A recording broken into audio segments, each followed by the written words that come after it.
Hello and welcome to Cutoff Genes, the podcast that teaches you how to find your truth using nothing but DNA. I'm Julie Dixon Jackson, and I'm a genetic genealogist, heretofore known as a Gen Genie. And I am Richard Castle, the producer, and I am very excited about today's show. Julie, do you know why? Yes. Well, why don't you go ahead and tell them? Okay.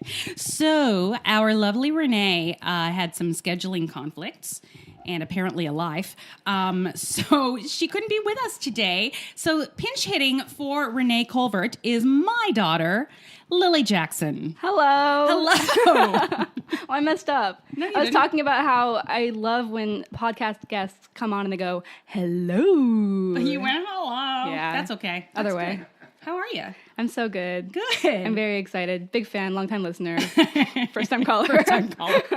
First time in studio guest. Yes. Thanks for being here. I'm excited to hear your insight on certain things that I've talked about as a periphery person who lives Yeah. in my house. And upstairs.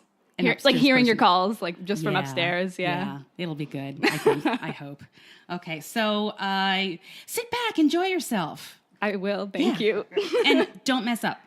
Oh, Thank you. Oh, I shouldn't have said that out loud. Okay. All right, so let's get into it. Our corrections corner today is clarification corner, because last week I was talking about how MyHeritage and 23andMe are donating a bunch of DNA tests to help reunite the families who were separated in the border At the crisis. border, yeah. Thank you. Anyway, and we were talking about how are they going to get the spit from those kids, because some of them are babies and, you know, it's Don't a know lot how of to spit. spit. They don't know how Or to they spit. have too much spit. They drool, but that would, you know, you have to sit Is around and that wait for them to different? drool. What do you mean? Spit and drool? Not really. However, it's going to be hard to get that drool, assuming they haven't eaten or drank anything for the Oh my last half God. hour. So anyway, no worries. MyHeritage actually is a swab test. Oh, are certain companies different? Yes, types of- MyHeritage is a swab test. To Family Tree DNA is also a swab test. And 23andMe and Ancestry are spit tests. Like a little vial? Like a little a big like, vial. A Haven't big you vial. seen me do that? Well, no, because you've given it to a bunch of people, and I don't have to do it myself because you're my mother, and so everything that's you is also me. If being on this podcast has taught me anything, Lily, is that nothing is definite until you have a DNA Yeah, test. yeah, You yeah. know, who knows what your mom is keeping from you? That's true. I'm still learning every day. Every day. So I read something this week on familytree.com, and it said DNA testing is growing in popularity in China. Oh. Not like worldwide, just China specifically. Well, no, worldwide, but in China, and that's a big deal. So it's the reason it's growing so much in popularity there is because China is a multinational state, and it's composed of 56 ethnic groups. Did you know that? Anybody know Not that number specifically, no. Really? No. It'd be weird if you did. Yeah. Okay, so the largest ethnicity is the Han ethnicity, and 91.59% of the overall population are that. So the other 9% is the other The 55? other 9% is the 55 other Wow. minority groups. Wow. Yeah. So the Chinese are very interested to find out if they have royal blood and famous ancestors. Why, you may ask? Why? Thank you. Because of the veneration or reverence of ancestors. Oh. It has its roots in the Zhao dynasty. Yes. Yes, ancestor worship became increasingly popular because of the Zhao dynasty, apparently. Okay, in Taoism, family is viewed as a closely united... You're nodding like I've studied this. I did in like 7th grade, so it's coming all back up. Need a bucket? Nope. Sorry. Okay. In Taoism, family is viewed as a closely related, united group of living and dead relatives. So the belief that deceased relatives have a continued existence, and a popular celebration in China is called Tomb Sweeping Day. Oh, wow. Where like, they go to the honoring cemetery. and like cleaning it up. Yeah, and they sweep off the tombs, and they leave flowers and wine and tea. Oh, and, wow. It's a whole thing because they believe that their deceased ancestors are still with them. It's sort of like Day of the Dead, Like what? Dia de los Muertos, where you go Yes. and you celebrate and leave. Precisely. Yes. Good one, Lil. When I go visit my mom's grave, I always bring some Windex because she used to always clean with it. And then I clean off her headstone with it because it's always, filthy from just the dirt and, mowing the grass Air. and whatnot. And I know she'd like to know that I'm sitting there on my hands and knees scrubbing her. Windexing. Yes. That's special. It really is, actually. I like it. I like it a lot. All right. So why is this good news for us? More people in the database. Is that right? Yes, more people in the database, specifically more people from China, because in the Western world, hundreds and thousands of people have been adopted from China. Yes, that is true. And this signals the door opening for them to be able to begin figuring out their origins. For sure. So thank you. Buddy is so excited about that. I don't blame him. I am too. All right. So that's a cool thing, huh? That's really cool. All right. So there is a lady named Anthea Ring Okay. in England. And as a child, as a baby, she was found abandoned in a blackberry bush in South Downs. Sounds like a nursery rhyme. It's super specific, right? And her hands were bound in front of her. She was how old was she? Like a baby? She was like 9 months old. Oh. Right. Isn't that awful? It's awful. Yeah, it's horrible. They're called foundlings. Oh, word. Anyway, so throughout the years, I guess after she grew up and had kids of her own, she had a regular life. She was adopted and what have you. She decided she wanted to maybe figure out where the heck she What came happened, from. And, yeah. what happened. So she found a genetic genealogist whose name is... Julia Bell? Thanks. Julia Bell. I highlighted it even, but you had to find my highlights. Her name is Julia Bell. And so she took a DNA sample from Anthea, from one of the commercial companies, and did basically what all of us do as genetic genealogists. And this allowed her to identify distant but genetically linked cousins, who she then contacted. Through them, she was able to get closer and eventually identified Anthea's biological mother, Oh, wow. who had passed, I believe. Yes. Yes, but she was able to talk to it, but she still didn't really know the whole story. Although why she was- there yeah. are rumors that she had her in London and went with Anthea to the Devon Nook unmarried mother's home in Chiswick. It's thought that a later foster mother may have been responsible for Anthea's abandonment at 9 months. Wait, so she was left near the unwed... Somewhere around there, but it was The still in a home? briar, not a briar patch. That's Briar another patch. nursery rhyme. Yes, Okay. but investigations are ongoing apparently because they can't figure out. Anthea, by the way, is 80 years old now. Yeah, I was going to say... when. That was a long time ago. Okay, yeah. Right. So they also had... So they figured out through the DNA that both of her parents were from Western Ireland. Okay.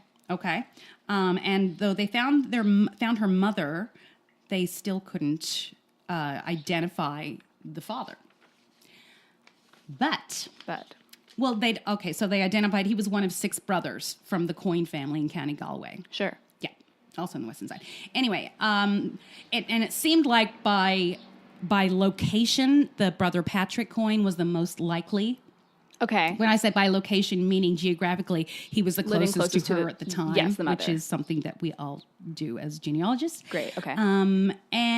But they didn't know, and that would have remained a hypothesis if it not were if it were not for If a it were country. not for- Yes, if heretofore, if it were not for living DNA, because Patrick Coyne is deceased and has no known descendants. Oh. So Okay. this company, Living DNA, is a company in England that I've actually don't know much about. Okay. But it's apparently the number one DNA company in England. It's the only test that can show people a breakdown of their UK ancestry at a regional level. So it's UK specific? Apparently so. Okay. I have a question about that, Julie. If none of these different ancestry companies or DNA companies share their databases... That was my question, actually. How I would imagine you would need one big pool, one big gene pool, if you would, so that people could search out, because not everybody in the UK is Like if they were on necessarily Ancestry always- but not 23andMe. Exactly. Right. How does that work, and what do you have to do to try to cross match? Okay, so remember a few weeks ago I talked about GEDmatch. It's a public database Yes. that is free and you upload everything into. So anyone who has tested on any of the companies can download their raw data and upload to GEDmatch. But they can. It's not like automatic. You have to like go in. you and have to do that. it yourself. Okay. Yes, it has to be a Would you call it the thing. most? What's the most comprehensive service out of all of them? Like Ancestry, maybe. In terms of how many users there are, how big the pool is. The biggest pool is definitely Ancestry. Yeah. I think more than GEDmatch, I want to say. I mean, even it's though- more 'cause mainstream. It's right. I at mean, a basic and level. they advertise. Yeah, exactly. But yeah, GEDmatch is kind of limited to people who've heard of them and people who are really interested in Exactly. connecting with family. Right. Whereas a lot of people who test are only interested in ethnicity. Mm-hmm. So what happened? What happened was they found a family member on the father's side found a letter that had been sent to somebody in the family Oh. from the proposed Patrick? father, from Patrick Coyne, and they were able to get the Glean saliva from the postal stamp, Wow. and they matched the DNA. The same thing that they did with the Golden State Killer, where they got a sample of his stuff. Yeah. And then, which is normally not done by any of the regular companies, but Living DNA is now able to do that. That's so cool. I feel bad for future generations because now we don't lick stamps anymore. We just peel them off. Oh, And yeah. so no one will ever have any kind of DNA from the saliva of those of us that were unfortunate That's enough true. to have to lick stamps as a Yeah. child. I thought about that too. Yeah. I've never licked a stamp. Right. I have but never. you do like envelopes still. Yeah, exactly. So there's but it's people possible. send less and less letters, fewer and fewer letters. Right. So, though it's a great technology. No one licks an email. No one licks an email. I do. But oh, up until I got electrocuted that one time. that one time, right? All right. So, let me see. So David- was he the father when they tested? Yes. Okay. He Patrick was the father. Right. And so David Nicholson, who's the managing director of Living DNA, said that that test is going to be available to the general public in the next couple of years. It says by Cool. the end of 2018 at the cost of, are you ready? $1,000 to $2,500. Oh, yeah. Yeah. So I mean, I guess it makes. How much is usually like one test for like Ancestry or something? the like average cost is $100? $100, between $75 and $100. Yeah, depending on the sale. Depending on the sale. The lowest it ever goes is $59 from Okay. Ancestry, and that's when you buy multiple ones. Right. Yes. Thank you. So it is a very niche thing, like in order sure. to like glean it from from a stamp. Yeah. Right. But it's cool though, and eventually I'm sure the cost As it will go becomes down. more mainstream. The stamp only cost a penny. Yeah. All right. Hey, that's good. Let's take a break. Thank you for listening to Cutoff Genes, the new podcast starring Julie Dixon Jackson with Renee Culver. And we're back from that break. Do you feel rested? Thank God. Yeah. I took It's a nap. long one. All right. It's time for, do you know what time it is, Lily? It's like Never mind. 11:30. Okay. It's time for the listener question of the week. This came from Facebook, and a lady named Colette Wilson had a query.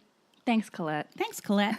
So she said, as you've mentioned in the podcast, Ancestry is much easier to navigate and build with as opposed to other companies. So I haven't done much with my initial DNA tests. I should say her initial DNA test was with the National Geographic Genographic project, which I'll get to in a second. Okay. So she's all about Ancestry now, but she's curious about my thoughts on the Genographic project and where it might fit into the whole DNA field. Tell me what that is. Okay. And Buddy wants to know too. Yes. All right. So I'll first tell you, in 2005, Nat Geo, National Geographic, launched the Genographic project headed by Spencer Wells. It was a 5-year project aimed at tracking out DNA patterns back tens of thousands of years to our earliest ancestors in East Africa. We're all from Africa, guys. They took DNA from indigenous tribes as well as hundreds and thousands of people all over the world to build the world's largest database of genotypes. Is it the world's largest? Oh, of genotypes. Genotypes. Got it. Okay, Right. cool. Correct. So she wanted to know where I think it fits into the whole genetic genealogy. Well, genotypes are different. Correct. Okay. Right. And that's pretty much what I told her. I said, to tell the truth, I haven't paid too much attention to the project as it seems more focused on our ancient origins and migration patterns, which is interesting. It's just different. Yes. So I initially got involved strictly for genealogical purposes, obviously, and my more recent origins say the last 500 to even 1,000 years. Great. I do love the fact that we all seem to be evolved from Africa, and I think that's something that should be shared to all on a daily basis.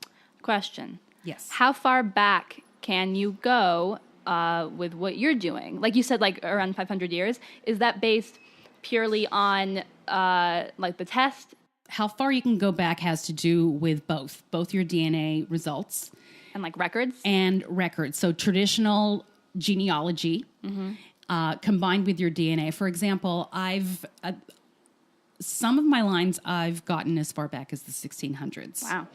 And it was initially a guess, just because geographically it worked and what have you. However, and this is why sometimes distant relatives on Ancestry that you like 5 to 8 you throw away, because you're not going to figure out who they are. However, if they have the same people as your people in their tree, or the same name from the same general area, Right. and you're connected by DNA, that's a good sign Right.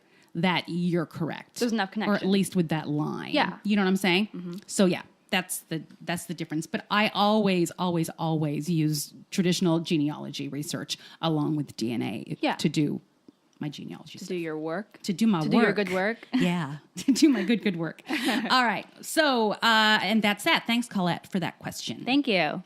Okay, so here comes the Gen Genie word or phrase of the week. And it's a very simple one, but I think begs a little Explanation. thank you. What would I do without people to tell me my words I'm trying to think of? I'm sure you'd get them out eventually, Julie. It would just be a longer podcast. Yes, exactly. Okay, so the word of the week is segment.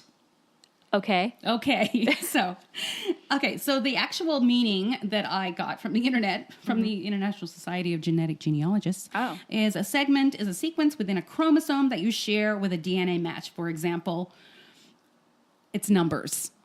It's from one number that's in the millions to another number that's in the millions, and that's explaining where a segment starts and where it ends. Okay. For me, that is... I don't like it because, as we all know, I don't like numbers. And Ancestry does that. Okay. So, yeah, go ahead. So, like, in terms of when you share segments with, like, certain other people, like when you're trying to find, like us, like you and I, like, we share more segments because we're closer? Well, yes. Okay. We share more segments and just more DNA in general. Well, yeah. Yes. But the segments obviously. are segments of that DNA. Right. You have approximately 50% of my DNA. Oh, well, yeah. So that's 50% of your segments? Yeah. Yeah. Okay. Okay. Cool. So because Ancestry doesn't have a chromosome browser, which the other companies do, and they allow you to see the segments on the chromosome browser. And for me, that helps because it's a visual that's much easier for my little brain. But on Ancestry, if you want to know how many segments you share with somebody, you'll go to your DNA matches. You click on a match, and it takes you to their page. In the middle of the page, under their name, it'll say predicted relationship. Okay. As well as possible range, and below that, confidence level. Right next to that is an I, not an eye, an eyeball. The letter. Yes, the letter I. If you click on that letter I, a black window appears, or a box appears, and it tells you the amount of shared DNA, something like 36 centimorgans across 3 DNA segments. Okay. The 3 DNA segments are what we're talking about in segments. Now, a segment can be, you can have 2 segments on one chromosome. If you have 3 segments per se, and then one on another one, you can have several segments on one, or, whatever. So that, and I was thinking, I actually asked some of my experts whether or not that tells us, because I actually surmised that the longer a segment you have, the closer you might be to somebody. Okay. However, I was very wrong. Oh, okay. Because I thought because it's longer, it's had less chances to recombine. Right, And yeah. so I thought, oh, is that a clue that like this person has the same amount of DNA with me, but they have a lot more segments, but small segments. So you thought that would mean like So less. I thought that might mean, but no. No. So ignore that I ever said that. Great. And I'm really glad I asked that question Okay. before I talked about it today and gave wrong information. All right. So that's what a segment is. And That was a good segment. did you like it? Ah ha ha ha. Okay. All right. We're going to take a break. We'll see you soon. Thank you for listening to Cutoff Genes, the new podcast starring Julie Dixon Jackson with Renee Colvert. All right. We're back. Hello. Hello. Lily, it's story time. Oh, thank God. I know you've been waiting with bated breath. You've Bated never breath. heard this before, right? I didn't live it. So last week, when last we spoke, I had just had my first conversation with my biological father. Right. Do you remember that day? Vaguely. I mean, a lot of the days blend together because you did talk to him more and more often. Right. But I do remember you kind of coming to us after the first call and being like, oh, weird.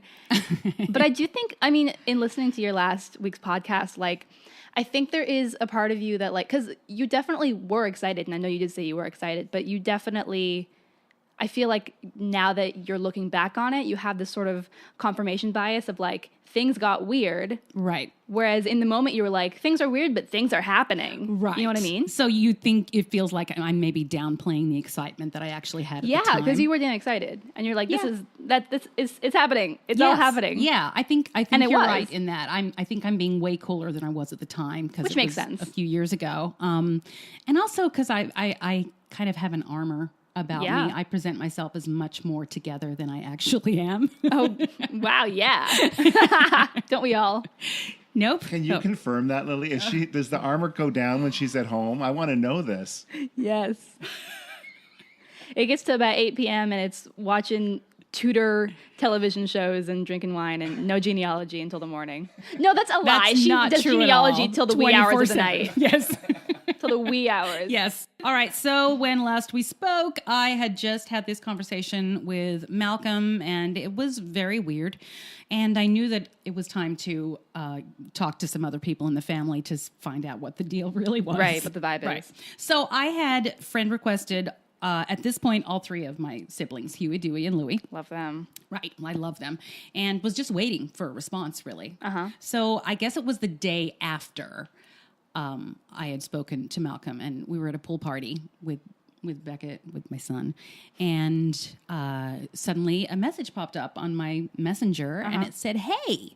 And it was Louie. Oh, okay. So I was like, oh. It was the day after you talked to It was the Malcolm. day after. Yes, it was very soon after because you'll see why.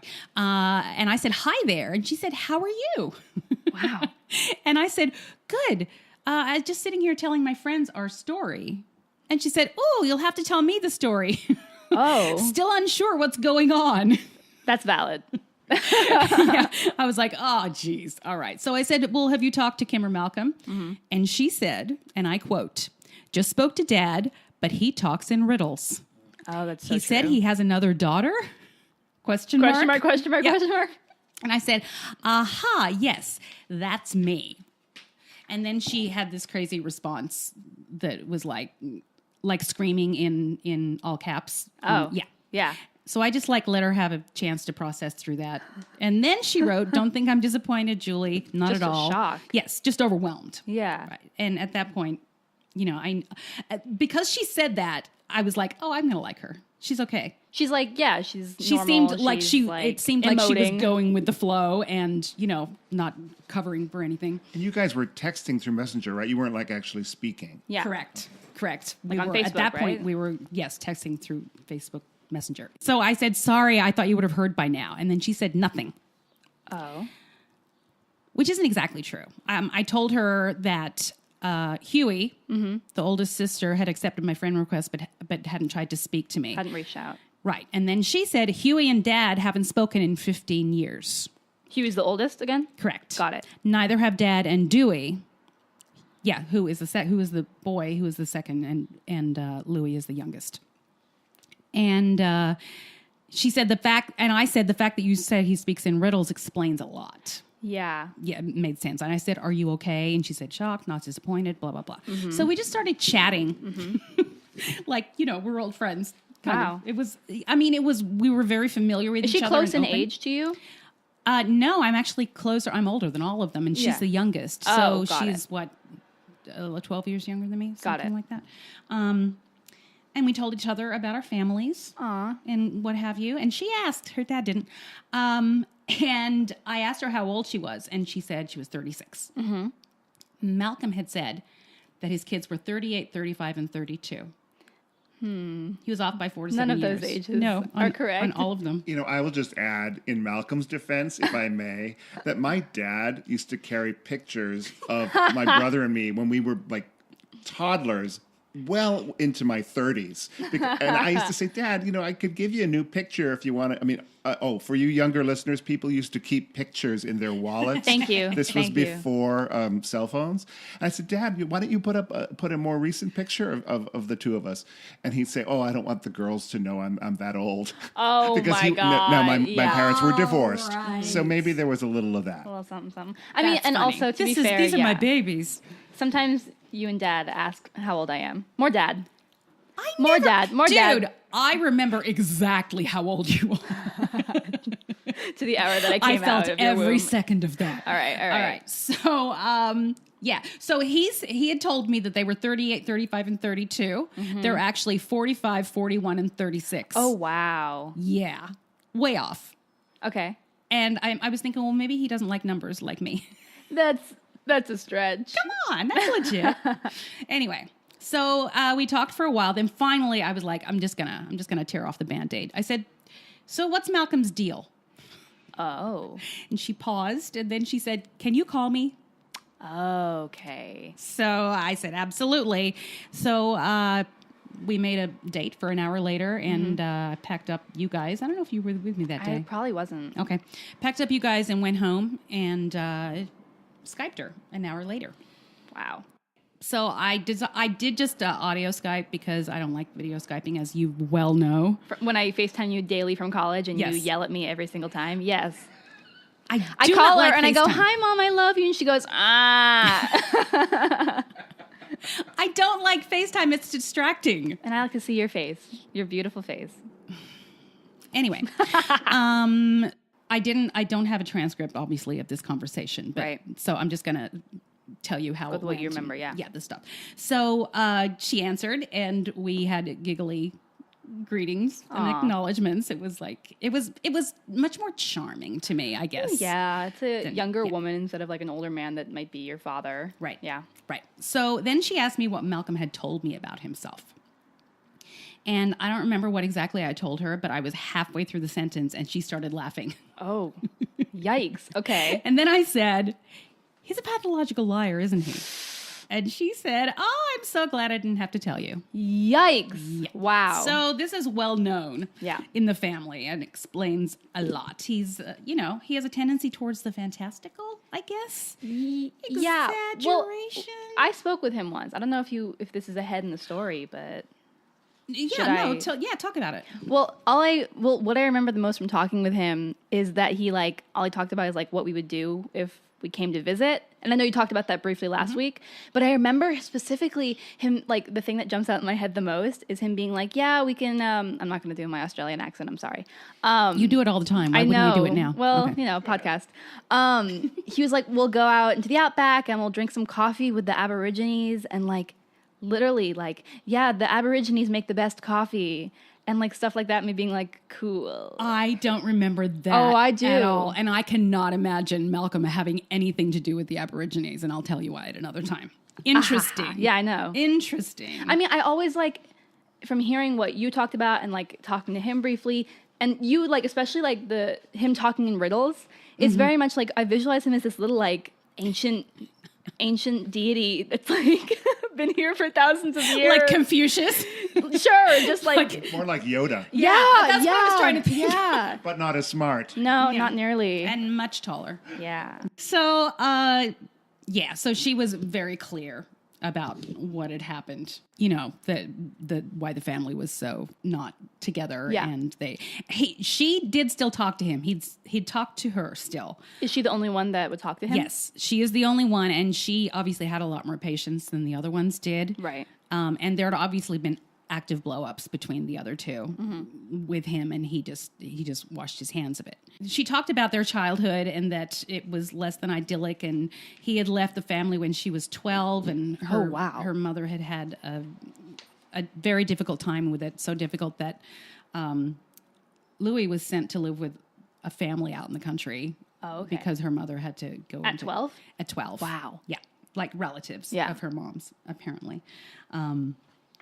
And she, and the other, well, let me see. Huey was an adult by then, and I don't know where Dewey went. Okay. Maybe with another family member. Anyway, so as I've said before, my goal is genealogy. Yeah. I want to map out my history. I want to understand certain things about myself. What? I want to map out me history. Did I say me? I didn't know you were a pirate, Julie. Did I say me? Yeah. She wants to map out my history. Map out me history. I didn't even hear myself saying that. That's an Australianism. A little bit, yeah. Yeah. Mm-hmm. Anyway, and I didn't want to. So it's not important to me to feel a connection. Well, it's more about closure. Yes, it's about closure and information and truth. Right. Right. The fact that I seemed to get along so well with Louis was a bonus. Right. And it was nice, but I never expected it. But what she had told me is she did know about Malcolm had, right after he hung up from me, called her. Oh. And that was what she was talking about when she says he talks in riddles. Right, okay. Because he had called her, and historically he only calls them when he wants something, or he's trying to cover his tracks, or Right. you know, There's an ulterior change motive. the story. Right. So he told her that he had another daughter, and she said, "Yeah, Huey." Oh. And he's like, "No, Julie Dixon Jackson." He actually said my name Wow, that's weird. That's weird. with no explanation at all after that. I don't know why she didn't say like who's he hung that? up? I don't know. Julie Dixon Jackson, slam. Clang.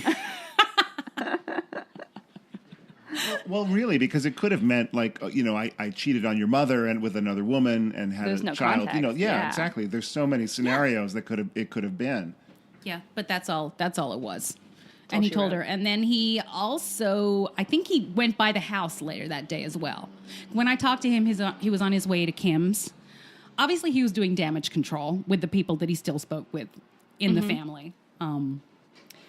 But yeah, it was interesting that he was trying to, he was probably freaking out. For sure. Because, I call people out on their crap. Oh, do you? You do? My mother? Yeah, Unheard of. Yeah, I don't like lies. She loves confrontation. For all of you wondering at home, she's an Aries. I'm an Aries too. Thank you. Continue. The end. That's all you need to say, apparently. Yeah, I don't love confrontation, but I'm not afraid of it. Sure. That's the difference. Sure. But I don't love drama, which usually comes with confrontation, so that's a problem. Right. Right. Okay. Anyway, so I spoke to her, and we had a really great conversation. We spent the next few days just talking back and forth, sending pictures back and forth to each other, telling each other our stories, and it was cool. Yeah. It's nice. It was really nice. I'd reached out to Huey, and I think she responded once, and I said, just to let you know, this is who I am, blah, Yeah. blah. And I think her response was something like, well, that's interesting. Ooh. Yeah, she wasn't interested. Okay. And then, Which I guess is valid. Like, well, it's a sure, big if she's- undertaking. right. And if, and obviously she is not in contact with her father. Right.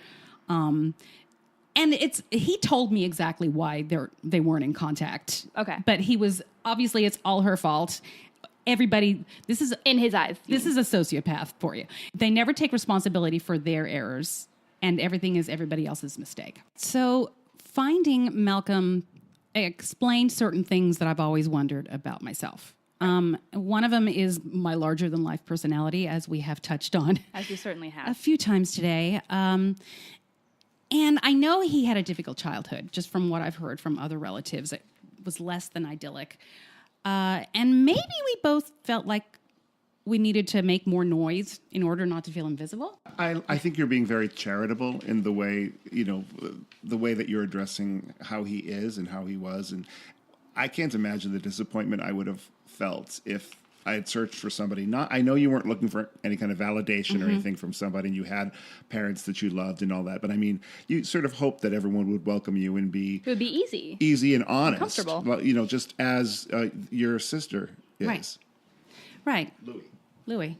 My sister Louie. Yeah, I guess. But I like to try to analyze why people are the way they are. And I think a lot of things have to do with... I think because of he was an only child. His father left when he was very young.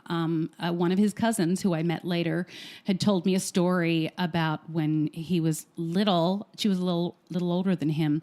Her mother had gone to pick him up to take him out of the house for a couple of days because something was going on. And she remembered him being very dirty. Oh. And it seemed like maybe he'd been like abused, neglected? maybe, or neglected. That's horrible. Yeah, and he was there for a couple days, and then he was gone, and she didn't see him very much after that. But I always thought, I kind of felt badly, like, maybe that's when he started living in his own world. Maybe that's when he started creating a reality that felt more comfortable than the reality he was living. Mm-hmm. I don't know. That's my analysis. Like Westworld. Okay. Yeah. So, I think he broke a long time ago, and that I'm not letting him off the hook. I think he's a mess, and There's always biggest problem reasoning, though. Right. Yeah. Right.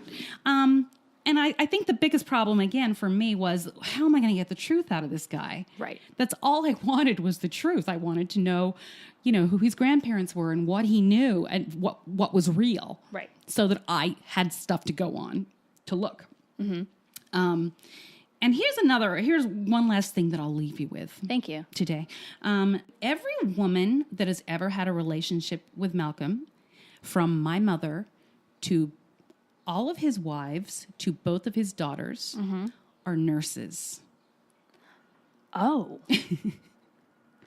That's real? Yeah. That's so weird. Yeah, they're all nurses, like caregivers of some sort. Or, okay. I don't know what that means, or if we can surmise anything from that, but I find it fascinating. Wow. Yeah. And we had a great thing going on. We started sending notes and pictures back and forth. In the meantime, I was also conversing with the Brandt side of the family, with those cousins. Mm-hmm. Cousins of Malcolm. Yeah, okay. And on his mother's side. Okay. But I didn't know anybody from his father's side, the Campbell side. And was Louis able to give you some of the information about, her relatives that perhaps Malcolm... About like lineage and stuff? Yeah, was not as forthcoming? No, she knew nothing. Nothing. Because you wouldn't tell her? Yeah, because it wasn't, or he made it up just like he did with me. Right. So I decided I needed to call him again sooner than later, but I had to figure out how I was going to endure the spin. Sure. And just ask him direct questions. So about a week later, I called him again. Mm-hmm. And I'm going to stop right there. Wow, you're leaving me hanging. Yeah, it's not like you don't know It's not like I wasn't there. I mean, was there? Well, I don't know what happened, No, so yeah, I'm Richard's hanging. hanging. We're all hanging. We're all hanging. I find it really ironic that you're somebody that, is trying to focus on finding the truth, and that when you find the truth, it turns out to be a pathological liar. Not truth, yes. That is not lost on me, trust me. You can't make this stuff up. Right. Yeah. So that's the end of that, and we will continue on next week. I just want to say I think that it was lovely having Lily here, and I'd never met your daughter before, so this was really fun. Thanks. And you did a great job. Thank you so much. We miss you, Renee, but Lily, Renee, I miss you. Yeah. Let me walk your dog. Renee taught Lily everything she knows. That's actually very true. not everything, but a No, lot of I was raised by you. right. So yeah, hey guys, I want to thank you guys for all the support you have given us so far. All the people joining the Facebook page is great. We're growing in listenership, which is nice. Please, can I remind you to subscribe, rate, and review, just because it really helps with our visibility on iTunes. Ask lots of questions. I'm happy to try to answer. And I will tell you, I will be honest if I don't know the answer. I'd hope so. Yes. Not like Malcolm. Ayo. Yes. So find us on Facebook at Cutoff Jeans Podcast, on Twitter at Cutoff Jeans Pod, and you can email me at Jules with 2 O's. I almost said L's. No. Jules with 2 O's, Jules Jackson with 2 O's at cutoffjeans.com. Rich, what do you have to say? I'm Richard Castle. My website has nothing to do with DNA or genealogy. It has to do with being a songwriter. But it's richardcastle.com, or you could follow me on Twitter at Castle Songs. Boom. Lily Jackson. Oh, you have your own mic. My Okay. name is Lily Jackson. I don't really have anything to plug because I'm just a kid. But you What's can. your Twitter handle? My Twitter handle is LilyZella, and my name is spelled Lily. I make good tweets sometimes. Be sure to follow. Well done, my Thank child. you, thank you. Okay. All right, everybody. Hey, thanks for listening again. I'm glad you're enjoying it. And one more thing, always remember, the truth is in your genes.